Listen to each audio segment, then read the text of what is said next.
ओम शांति। 29/12/2021 की मुरली है। बाबा कहे, मीठे बच्चे, तुम आधा कल्प के लिए सुखधाम में हॉलिडे मनाएंगे, क्योंकि वहां दुख का नाम निशान नहीं। देखो, आज बाबा कहते हैं 21 जन्मों के लिए 2500 साल तक हॉलिडे मनाएंगे, पिकनिक मनाएंगे। प्रश्न है, ब्राह्मण बच्चों को बाप ऐसी कौन सी युक्ति बताते हैं जिस युक्ति से वे अपना जीवन सफल बना सकते हैं? उत्तर है, बाबा कहते हैं, मीठे बच्चे, अपना जीवन सफल करना है तो अपना तन मन धन सब ईश्वरीय सेवा में लगाओ।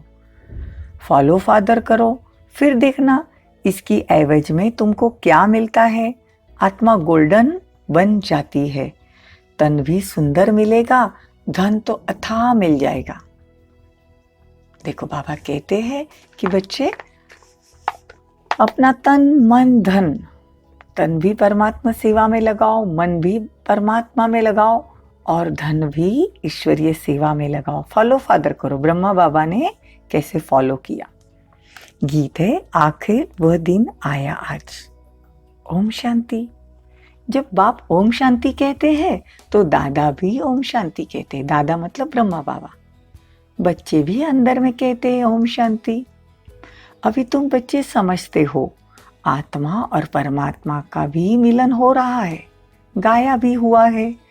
आत्मा परमात्मा अलग रहे बहुत काल, सुंदर मेला बना दिया जब सदगुरु मिला दलाल। देखो, ब्रह्मा बाबा जो दलाल है उसके अंदर शिव बाबा आते हैं, तो हमारा और परमात्मा का मिलन ब्रह्मा बाबा की वजह से होता है। ब्रह्मा बाबा बीच में, उनके भ्रुकुटी में परमात्मा अवतरित होकर मुख से यह ज्ञान सुनाते हैं। हम तो बहुत पूरे 5000 वर्ष हम अलग रहे बाबा से। अभी परमात्मा और आत्मा का मेला लगा हुआ है। हम उनके सम्मुख बैठे हैं, वो आते ही है अभी पार्ट बजाने। भगवान का समय ही अभी है पार्ट बजाने का। सिर्फ एक भारत ही अविनाशी खंड है, बाकी सब विनाशी खंड है। सिर्फ भारत ही होता है, जब विनाश होता है तो बाकी सब खंड विनाश हो जाते हैं। मतलब भारत अविनाशी खंड है, मतलब जिसका कभी विनाश नहीं होता भारत का। बाकी सतयुग में जब भारत था तब और कोई देश, अमेरिका, रशिया, कोई खंड नहीं था। ठीक है, ये बाबा समझाना चाहते हैं।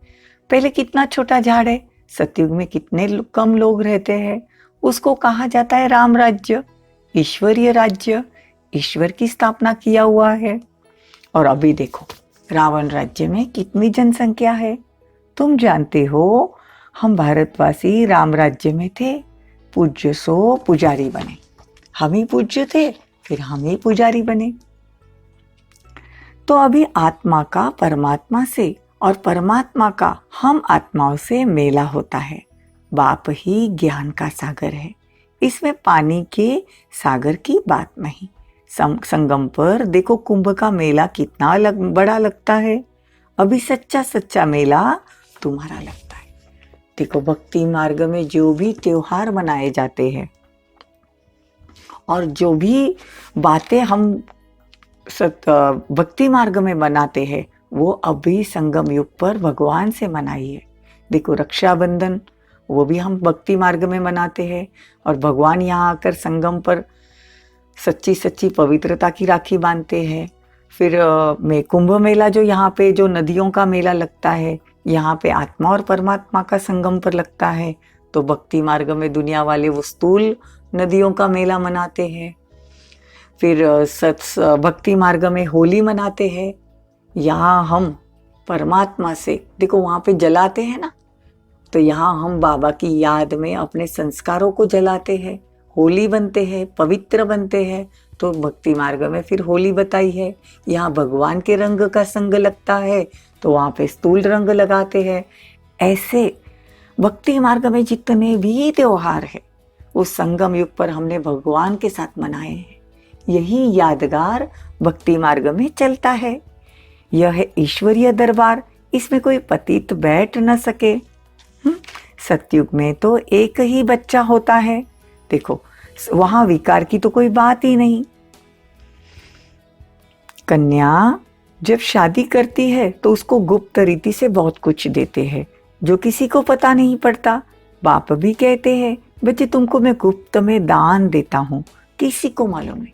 देखो हम अभी मुरली सुन रहे हैं, दुनिया वाले अगर अचानक ये मुरली सुने तो उनको लगेगा चलो ठीक है भगवान के महावाक्य है या कुछ भी समझ में नहीं आएगा। लेकिन ये जो ज्ञान रत्न है वो एक एक रत्न लाखों रुपए का है। तो ये जो मुरली है वो अच्छी तरह से धारण करनी है, क्योंकि भगवान अपने को गुप्त रीति से, देखो भगवान आया भी गुप्त रीति से है, स्थापना सतयुग की गुप्त रीति से हो रही है, हमारा पुरुषार्थ भी गुप्त रीति से है। देखो हम होवनहार देवता है लेकिन किसी को पता ही नहीं, सब गुप्त चल रहा है। ऐसे बाबा कहते हैं कि मैं आया ही हूं गुप्त रीति से। किसी को क्या पता पड़ता है हम क्या कर रहे हैं, हम क्या दे रहे हैं, यह गुप्त है, कोई समझ नहीं सकते। ये बीके विश्व के मालिक बनेंगे। देखो हम विश्व के मालिक बनेंगे, एक नशा होना चाहिए। तो बच्चे कहते बाबा हम कल्प कल्प आपसे मिलते रहेंगे, हर 5000 वर्ष के बाद आप आओगे, हम आपके सम्मुख बैठेंगे मधुबन में और बाबा से बातें करेंगे। ऐसी ही दिल ही दिल में अगर आप बाबा से बातें करते हो, बाबा से रू रिहान करते हो, तो देखो बाबा की शक्तियों का अनुभव भी आपको होता है। बाप समझाते हैं यह तुम्हारा अंतिम जन्म है। देखो हमारा वो लास्ट 84वां जन्म है, अभी हम सीधा सतयुग में नया जन्म लेंगे। इसीलिए यहाँ पे सब हिसाब किताब योग बल से चुक्त कर देने हैं और दैवी गुण भी धारण करने हैं। बाप कहते अगर देवता बनना है तो दैवी गुण धारण करो। मुख्य बात है पवित्रता की। सतयुग में सब पवित्र होते हैं, वहां एक ही बाप है। देखो लक्ष्मी नारायण का भी बाप एक ही है, फिर 2 बाप होते हैं। जब द्वापर युग में हम भक्ति करते हैं तो शरीर का जन्म देने वाला एक पिता और ऊपर गॉड फादर पारलौकिक बाप, उसको पुकारते हैं सारी दुनिया, तो 2 पिता हो गए। अभी 3 बाप है, मतलब 3 पिता है। कैसे? देखो हर एक का शरीर को जन्म देने वाला एक पिता अलग है, लौकिक बाप। फिर है पारलौकिक बाप, मतलब परमात्मा, जो तो सारी दुनिया उसको बाप कहती है, वो गॉड फादर कहते हैं, सबका मालिक एक कहते हैं। और तीसरा है अलौकिक बाप। अलौकिक बाप मतलब ब्रह्मा बाबा। ब्रह्मा बाबा के मुख से हम बच्चों को एडॉप्ट करते हैं, तो वो अलौकिक, मतलब लौकिक जो शरीर को जन्म देता है, पारलौकिक जो परमात्मा है, और अलौकिक जो ब्रह्मा बाबा है। तो हमारे अभी कितने बाप हुए? 3 पिता हुए।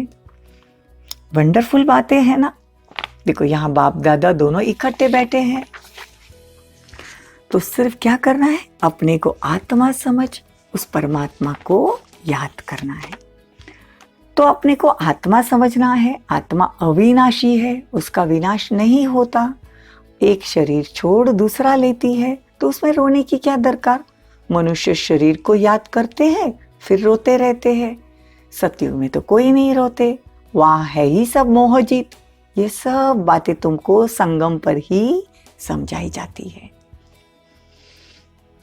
बाप कहते हैं इन लक्ष्मी नारायण त्रिमूर्ति का बैच व मेडल जेब में डालो, घड़ी घड़ी पॉकेट से निकाल कर देखो, ओहो हम यह बनने वाले हैं। बार बार लक्ष्मी नारायण का चित्र पॉकेट में रखकर बार बार देखना है कि हम यह बनने वाले हैं, तो खुशी भी रहेगी, तो औरों को भी खुशी में रखेंगे। और देखने से खुशी होगी कि मैं शिव बाबा का बच्चा हूं, तो हम भविष्य 21 जन्मों के लिए पदम पति बनते हैं। देखो लखपति सुना है, करोड़पति सुना है, अरबपति सुना है, लेकिन सब दुनिया वाले जितने भी अब्जोपति है उससे भी बड़े हम पदमपति है। तुम्हारा यह धन दौलत सब कुछ मिट्टी में मिल जाएगा। अब अपना जीवन सफल करना है, अपना तन मन धन इसमें लगाओ, फिर इसके एवरेज में देखो तुमको क्या मिलता है। आत्मा गोल्डन बन जाती है तो तन भी सुंदर मिलता है, तो धन भी अथाह रहता है। 21 जन्मों के लिए। देखो बाबा कहते अपना तन मन धन सब सफल करो। अच्छा, मीठे मीठे सीखी दे बच्चों प्रति माता पिता बाप दादा का याद प्यार और गुड मॉर्निंग। रूहानी बाप की रूहानी बच्चों को नमस्ते। हम रूहानी बच्चों की रूहानी माता पिता बाप दादा को याद प्यार गुड मॉर्निंग नमस्ते, थैंक यू, बहुत बहुत शुक्रिया। धारणा के लिए मुख्य सार। मैं शिव बाबा का बच्चा हूँ। मुझे भविष्य 21 जन्मों के लिए पदमपति बनना है। इसी खुशी में रहना है और औरों को सबको खुश करना है। किसी बात की परवाह नहीं करनी। दूसरा पॉइंट, एक बाप की अद्वैत मत पर चलकर बेहद का वैरागी बनना है। एक बाप को फॉलो करना है। अद्वैत मतलब, द्वैत मतलब दो, अद्वैत मतलब एक। एक परमात्मा से ही सब कुछ सुना है, दुनिया की बातें नहीं सुनी और उनको ही फॉलो करना है। वरदान।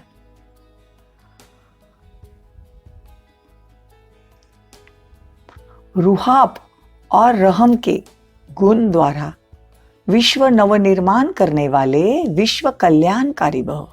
रूहाब और रहम के गुण द्वारा नवनिर्माण करने वाले विश्व कल्याणकारी भव।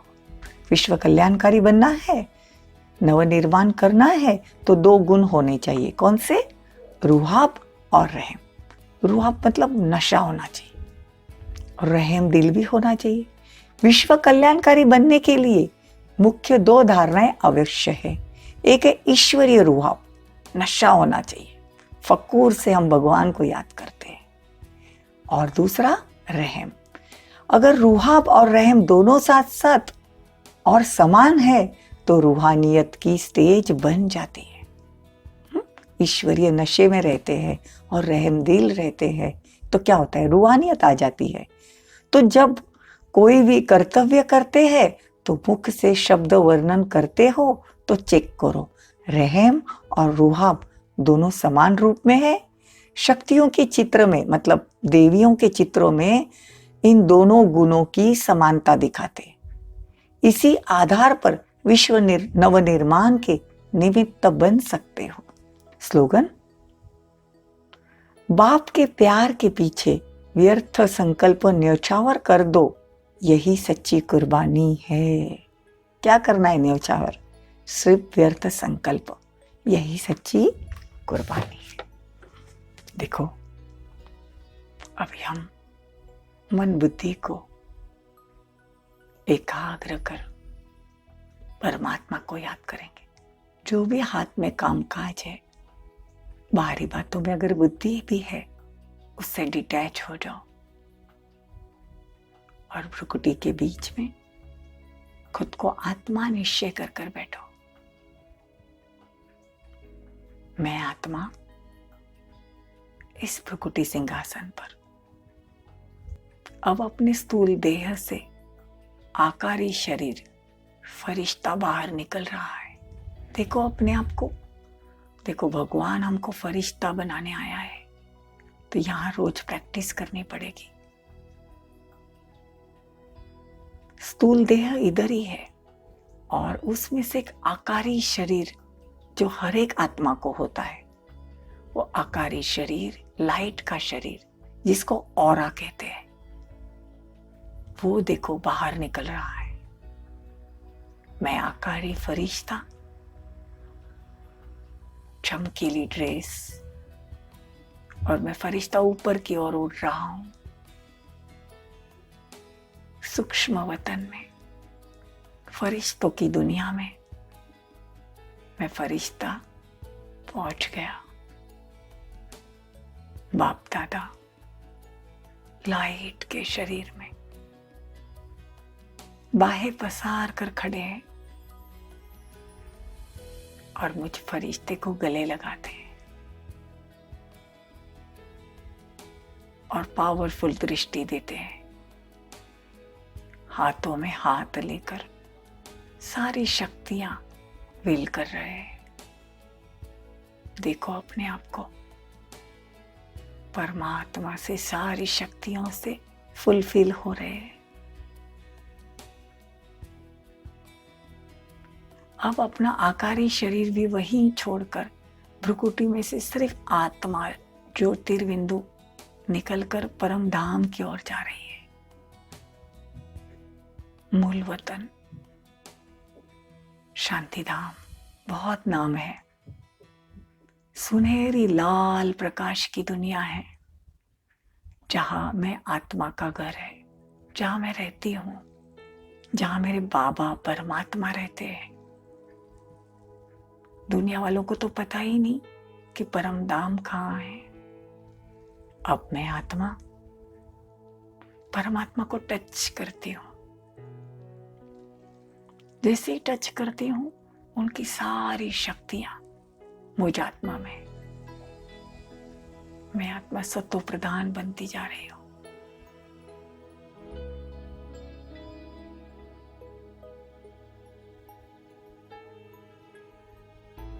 मेरी आत्मा गोल्डन बनती जा रही है, एकदम प्योर। अब मैं आत्मा वापस नीचे की ओर, अपने स्थूल देह की ओर। ये रूहानी यात्रा, रूहानी प्रैक्टिस सबको दिन में रोज करनी है, जितनी बारी हो सके।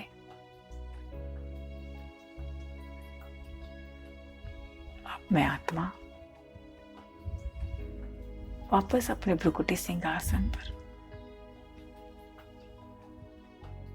और मेरे अंग अंग से, भ्रुकुटी से शक्तियों के वाइब्रेशन निकल रहे हैं।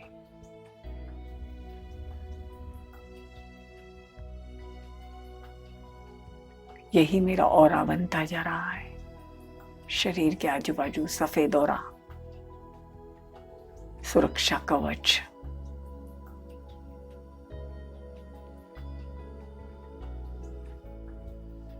ऐसे ही मैं आत्मा दिन में कम से कम 8 बार प्रैक्टिस करेंगे।